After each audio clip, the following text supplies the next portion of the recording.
कौन सा इंटरमीडिएट? नाइट्रीन्स। ठीक है। नाइट्रीन्स ऐसी चीजें होती हैं जहां पे तुमको एक नाइट्रोजन होगा, इसके पास एक वैकेंट ऑर्बिटल होगा, ठीक है, दो लोन पेयर होंगे और एक बॉन्ड होगा। इस चीज को हम लोग पर्टिकुलरली नाइट्रीन बोलते हैं। ठीक है। तो अगर मैं सबसे पहले इसके नियर बाय इलेक्ट्रॉन की बात करूं, इसके नियर बाय इलेक्ट्रॉन्स कितने देखो, 1 2 3 4 और ये 5वां इलेक्ट्रॉन। ठीक है। तो नियर बाय नाइट्रोजन के 5 इलेक्ट्रॉन होते हैं।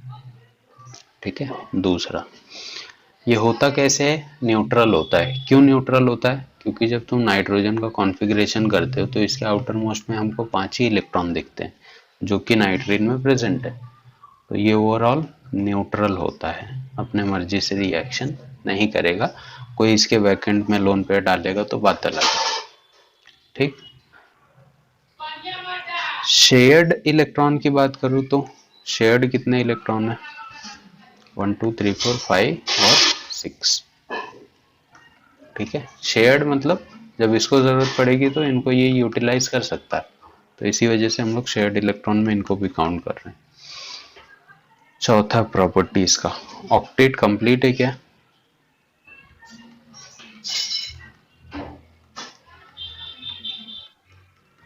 कहाँ कंप्लीट है थे? इनकम्प्लीट ऑक्टेट है ना इसके पास, तो 6 ही इलेक्ट्रॉन ही है 8 की जगह पे। कोई 2 इलेक्ट्रॉन इसमें खाली ऑर्बिटल में डालेगा तब जाके कुछ होगा इसके साथ। ठीक है। तो तुम ये बोल सकते हो नाइट्रीन के बारे में that it is electron deficient है क्या? बिल्कुल है, क्योंकि ऑक्टेट कंप्लीट नहीं है। इलेक्ट्रॉन डिफिशिएंट कैसा है? न्यूट्रल, नाइट्रोजन का कंपाउंड कंटेनिंग इंटरमीडिएट। ठीक है। तो नाइट्रीन is electron deficient, neutral, nitrogen containing intermediate. नाइट्रीन का फॉर्मेशन होता कैसे देखो। ठीक है। ये बनते हैं एजाइड से। एजाइड पता है क्या होता है? ऐसा कोई कंपाउंड जिसके पास 3 नाइट्रोजन हो, जैसे मैं बोलूं RN3। ठीक है। देखो, R नाइट्रोजन नाइट्रोजन नाइट्रोजन। ठीक है। तो अब इनकी बॉन्डिंग कुछ ऐसी होती है, डबल बॉन्ड डबल बॉन्ड। ठीक है। तो इस एजाइड्स देखो हम लोग डिस्कस कर रहे थे बनते कैसे हैं। एजाइड नहीं, नाइट्रीन। ठीक है। तो मान लो ये नाइट्रोजन है, नाइट्रोजन कितने बॉन्ड पे स्टेबल होता है? 3 पे, प्लस उसके पास एक लोन पेयर होता है। अब ये 2 ही बॉन्ड बना रहा है, तो इसका एक लोन पेयर पहले का और एक जो बॉन्ड नहीं बना रहा है उसका, ये 4 बॉन्ड बना रहा है। मतलब इसके ऊपर कौन सा चार्ज होगा? पॉजिटिव, क्योंकि 3 पे तो स्टेबल था और चौथा इसने लोन पेयर भी डोनेट करके बॉन्ड बनाया। ये नाइट्रोजन देखो 3 बॉन्ड बना रहा है और एक क्या होगा इसके ऊपर? लोन पेयर होगा। ठीक है। अब होता क्या है कि ये ज्यादा लोन पेयर लेके अनस्टेबल है, तो ये इसमें ट्रांसफर करता है और ये लोन पेयर इस पे ट्रांसफर हो जाते हैं। तो इसकी वजह से क्या होगा? RN डबल, इस पे लोन पेयर आ गया, ये वाला, ये बॉन्ड सिंगल में कन्वर्ट हो गया और यहाँ पे ट्रिपल बॉन्ड ऐसे हो गए एक लोन पेयर पे। इस पे है नेगेटिव चार्ज, इस पे है पॉजिटिव चार्ज। ठीक है। अब होगा क्या? ये नाइट्रोजन अनस्टेबल है, तो ये क्या करता है मालूम है? यहाँ से इस लोन पेयर को लेके निकल देता है। कैसे? N2 के फॉर्म में। तो यहाँ पे देखो क्या बच रहा है?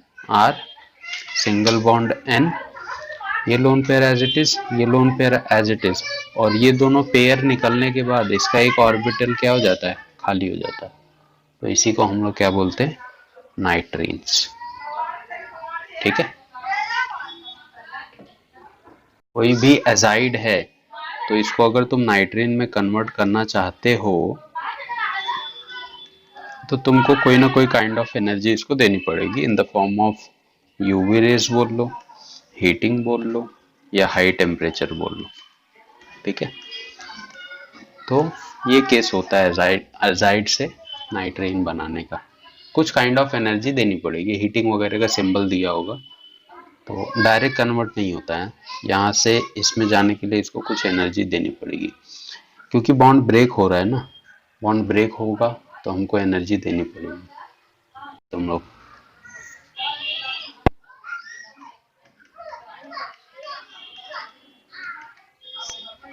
पक्का ना?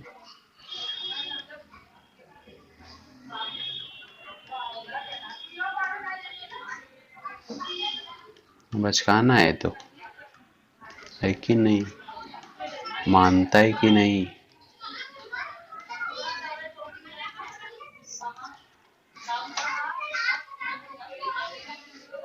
मानता है कि नहीं बोला, बोला कोई लड़का बोलेगा भाई ऐसा क्यों कर रही तू खुशी।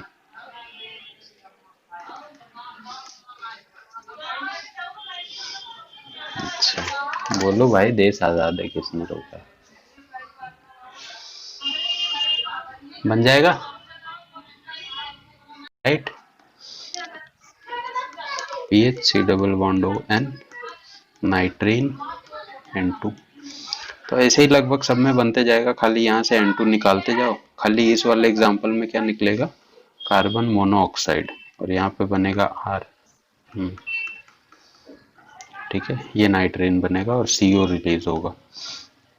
इसमें ये दोनों निकाल दो, पीएच के साथ बना दो नाइट्रेन।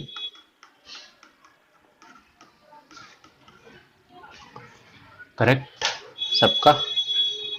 अगर मान लो मेरे पास ये कंपाउंड है CH3 C double bond O N H lone pair और Cl, इस पे अगर मैंने वाटर डाल दिया, ठीक है, तो होगा क्या, वाटर डिवाइड होगा सबसे पहले H और OH में। ठीक है, तो H प्लस बनेगा और OH माइनस बनेगा, राइट है। तो ये H प्लस क्या करेगा, इस लोन पेयर से इंटरेक्शन करेगा और इंटरेक्ट होके इसके पास चला आएगा। ठीक है,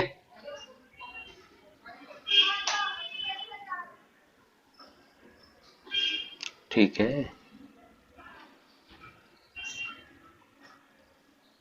अब देखो होता क्या है, CH3 C double bond O, यहाँ पे जैसे ही ये H प्लस आएगा, यहाँ से Cl क्या करेगा, इन दोनों लोन पेयर को इलेक्ट्रोनेगेटिविटी ज्यादा है ना, तो Cl माइनस क्या हो जाएगा, रिलीज हो जाएगा। मतलब यहाँ पे बच गया एक वैकेंट ऑर्बिटल, राइट। जैसे ये H प्लस आएगा ये निकाल लेगा। अब देखो नाइट्रोजन ऐसे बच गया है, ये OH माइनस भी घूम रहा है सोल्यूशन में, तो OH माइनस क्या करेगा, H प्लस को निकालेगा।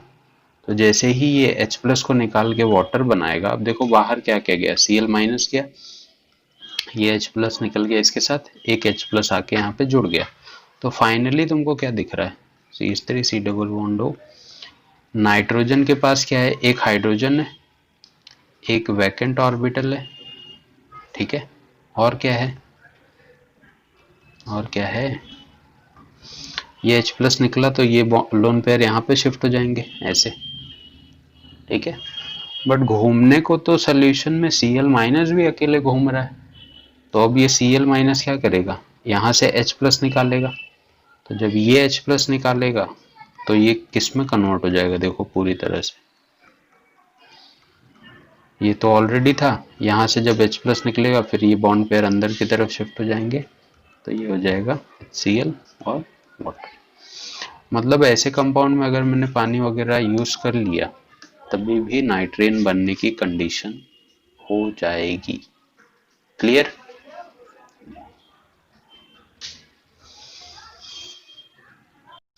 नाइट्रीन बनाना है, बनेगा।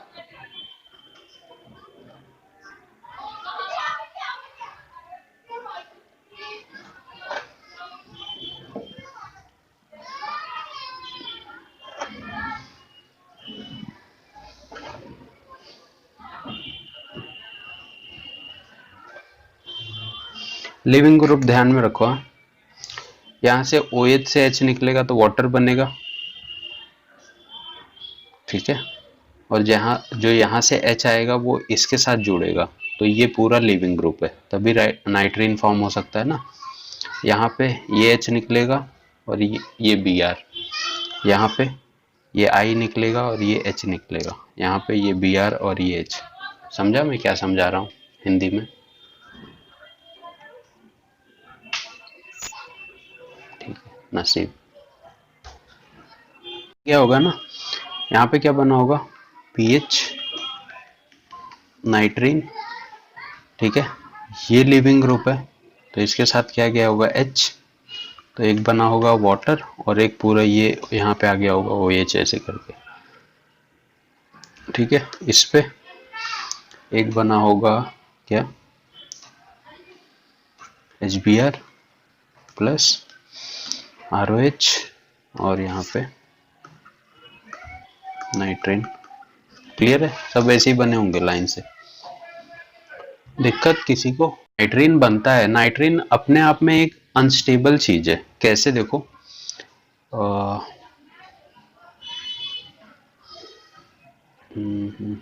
नाइट्रीन अपने आप में एक अनस्टेबल चीज है, क्यों? ठीक है, ऑक्टेट कंप्लीट है क्या नाइट्रोजन का?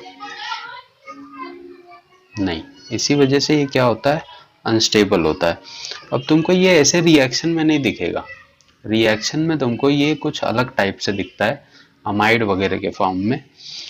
और वहीं से एक इम्पॉर्टेंट चीज मैं तुमको पहले ही बता दे रहा हूँ, तो थोड़ा ध्यान में रखना इसको, जिसको हम लोग बोलते हैं वोल्फ रीअरेंजमेंट। पहले भी बताया है क्या? ठीक है, मान लो तुम्हारे पास जैसे अभी ऊपर मैंने तुमको एग्जांपल दिए थे, उसमें नाइट्रीन कैसे बन रहे थे, RC डबल बॉन्ड O और यहाँ पे ऐसे नाइट्रीन बन रहा था, ठीक है।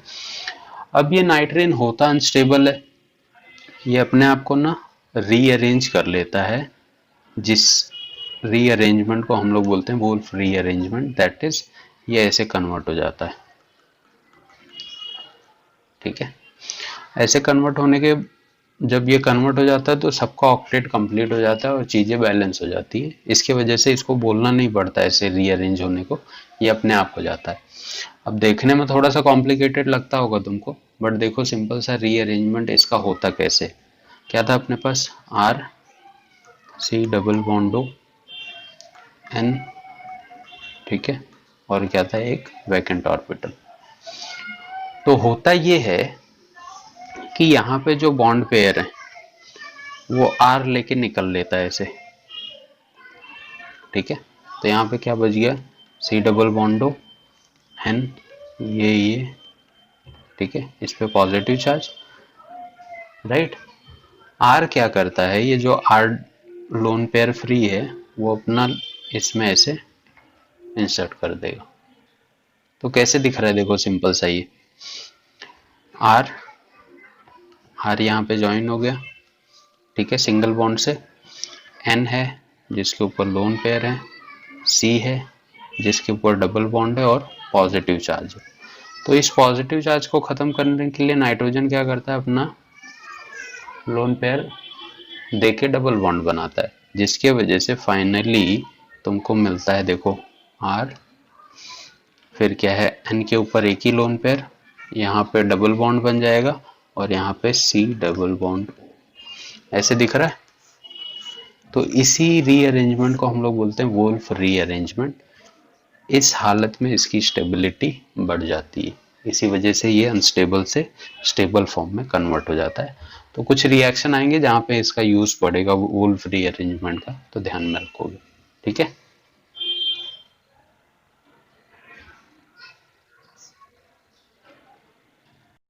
मान लो तुम्हारे पास कोई नाइट्रीन है ऐसे स्टेबल वाला, इस पे अगर मैंने वाटर डाल दिया तो क्या होगा, तो होगा ये कि यहाँ से क्या रिलीज होगा, OH माइनस और H प्लस, ठीक है। क्या लगता है ये OH माइनस किस पे अटैक करेगा,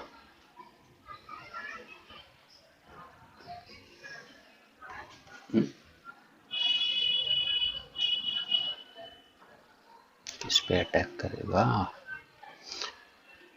नाइट्रोजन ज्यादा इलेक्ट्रोनेगेटिव है, मतलब इस पे पार्शियली नेगेटिव चार्ज है, ये इस पे पार्शियली पॉजिटिव होगा।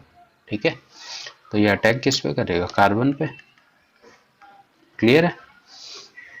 तो जैसे ये कार्बन पे अटैक करेगा, ये बॉन्ड पेयर शिफ्ट हो जाते हैं फिर से नाइट्रोजन पे। तो आर एन लोन पेयर, यहाँ पे क्या आ जाएगा? सी। यहाँ पे आ गया तुम्हारे पास मान लो डबल बॉन्ड ऊपर ओ बना लो, और क्या आ गया? O H. ठीक है, ओ एच आ गया है, तो ये लोन पेयर है, ये इसका हाइड्रोजन खींच सकता है, या तुम ऐसे भी अज्यूम कर सकते हो कि इसका H प्लस इसके पास आ जाएगा, तो फाइनली तुमको कुछ ऐसे देखने को मिलेगा। समझा? क्लियर है?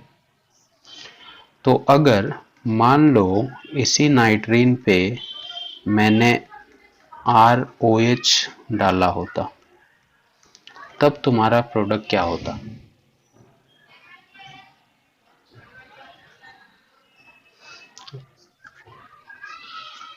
RO माइनस और H प्लस। तो अब क्या होगा? सिर्फ सिंपल सा क्या हो जाएगा, यहाँ पे आ जाएगा H, और यहाँ पे क्या आ जाएगा? डबल बॉन्ड O और OR। क्लियर है?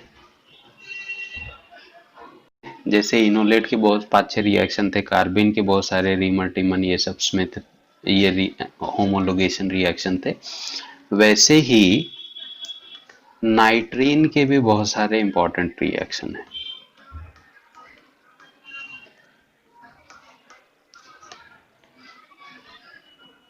ठीक है, या वोल्फ रीअरेंजमेंट ही बोल लो तभी भी चलेगा, क्योंकि इसमें कहीं ना कहीं वोल्फ रीअरेंजमेंट तुमको देखने को मिलेगा। बहुत लोग वोल्फ रीअरेंजमेंट बोलते हैं, तो जैसी जिसकी जुबान।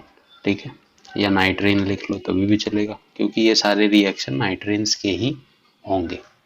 ठीक है, सबसे पहले जो रिएक्शन है और काफ़ी इम्पोर्टेंट है, उसको तुम पढ़ चुके हो, that is Hofmann bromamide reaction, degradation reaction. सुना है? बहुत ज़्यादा इम्पोर्टेंट है। ठीक है, चैप्टर का नाम बता दो फटाफट। Lossen reaction. Third, Curtius reaction. अरे उसमें है रे, कंपाउंड या माइंस में। इसका मेरे को नाम नहीं मालूम है, तुम लोग मेरे को पढ़ के बता सकते हो।